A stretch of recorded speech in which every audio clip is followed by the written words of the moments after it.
Good afternoon, Ricky here from North Carolina, coming at you with another video, and welcome to my channel. Today I'd like to show you some cassettes I picked up from the new joint in town. Somebody's sold some, and I always go back there and look, and nobody seems to buy them. I did see a guy going back there and buying a couple the other day, but his last couple times I've picked up quite a few, and I've got around a couple hundred. Maybe, yeah, probably a couple hundred, if not a little more. Over the years, I've found them at Goodwill and stuff, and this place here is getting quite a few good ones in. And yeah, I do have a vintage cassette player. I did have a Tascam, and it was mainly for, I think, recording, and I sold it. I do have a vintage cassette player, and aside from the cassette player, I do have a lot of vintage equipment. In my room, you see me show off records and 8-tracks and now cassettes and reel-to-reels. I do have a Sansui vintage turntable set up here, running off of some vintage, probably the late 60s Sansui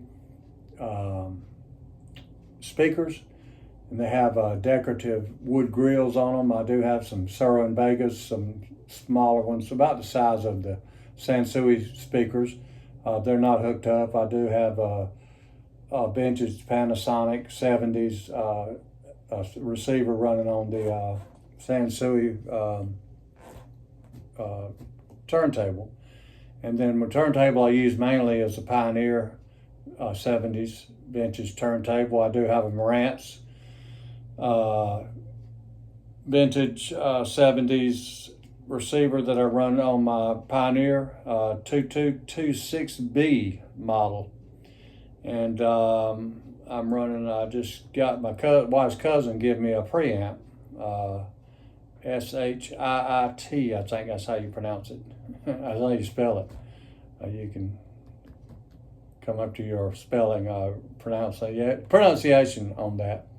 It's a SHIIT, I think, Manny preamp. And I have a Technics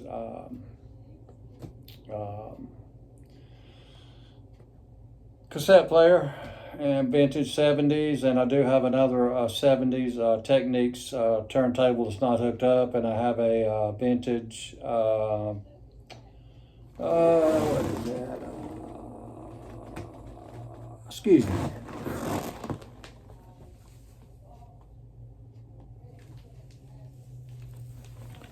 Sorry about that. I forgot the name of it. It's a Sansui. It's a pretty good model Sansui receiver. It's not hooked up in the moment. And I have an 8-track. I have a General Electric 8-track. And I have a TAC reel-to-reel. And I have some other turntables in storage. Have some more speakers in storage. Have some more receivers in storage, all vintage. And I think that about covers it. Is that enough? So anyway, I'll get around to showing these one day.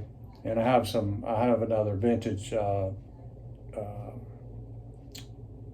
record player, the mid-60s record player that I showed you guys that I got dinged for, that I played a little bit of a song on. And I have that, and I got that I play some 45s that are not too good a shape on that. I don't want to ruin my needle. And I thought I'd show you some cassettes anyway I picked up in the last couple days, or last couple trips to the new joint town. You got that out of the way. One of my favorites, you know, you guys. I just played this. Who's next? Who's next? Got this one actually this morning. I got quite a few of these this morning. Tom Petty.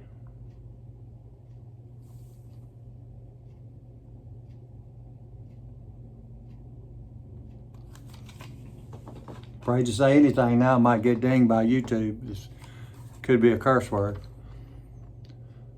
Greatest hits. The best of. The Doors. Got that this morning.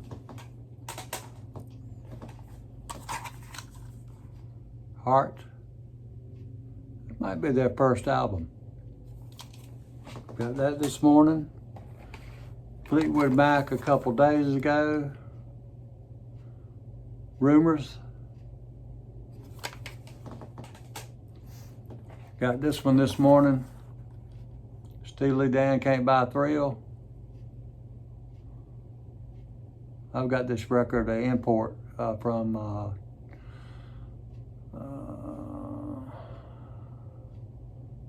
somewhere over Asia, somewhere over there.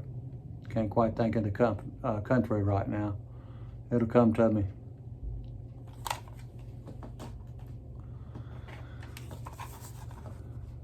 Best of Blondie. I like Blondie. I've got an album I need to play. I just gotten a couple weeks ago of them. Listen to her on YouTube a couple times here lately. Best of Blondie. I like Blondie. Genesis Foxtrot. Love the old Genesis. Found that this morning. It's got a price sticker of 99 cents on it. And I think I paid 95 cents.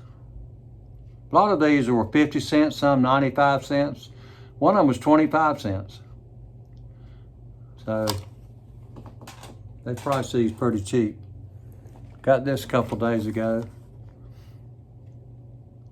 Deep Purple Machine Head.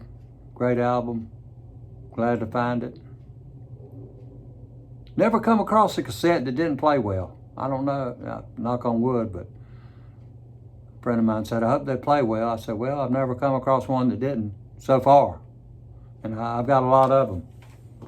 So far they haven't. And these I got probably a couple weeks ago. Billy Joel. I had this album, and this was, I think, the mid-90s when they were making these cassettes. They weren't making many albums as far as records. And the record is pretty expensive. It was about $50. I have the record. And it's expensive because they didn't make many of them. They were making cassettes, probably CDs and cassettes. So they weren't making many records.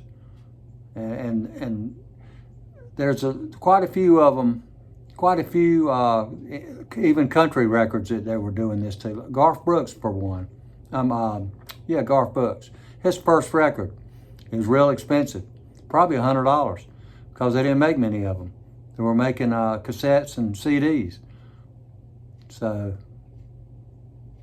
a lot of these records back in the 90s cost a lot of money. Will cost you a lot of money right now because of that. Not because they're just whatever. It's because they didn't make a lot of them. Now this one left the price tag on, 25 cents, Jackson Browne, The Pretender. My wife loves this record, so I figured I'd buy the cassette. Went back there a couple weeks ago and found this one. I think it's the only one I bought.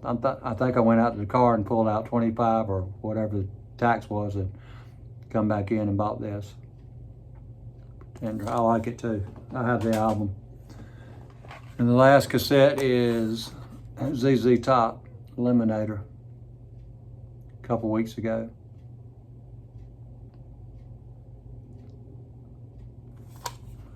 And then at Goodwill this morning, I found this. I got the album. I think I have the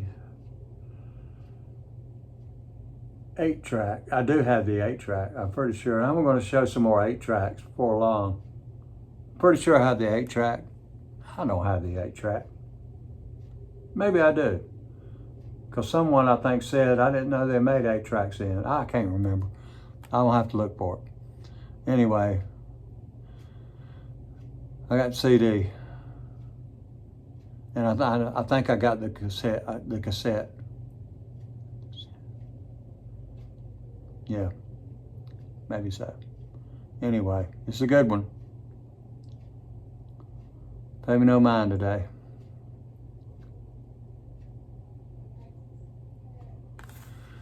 So I thought I'd show you those today.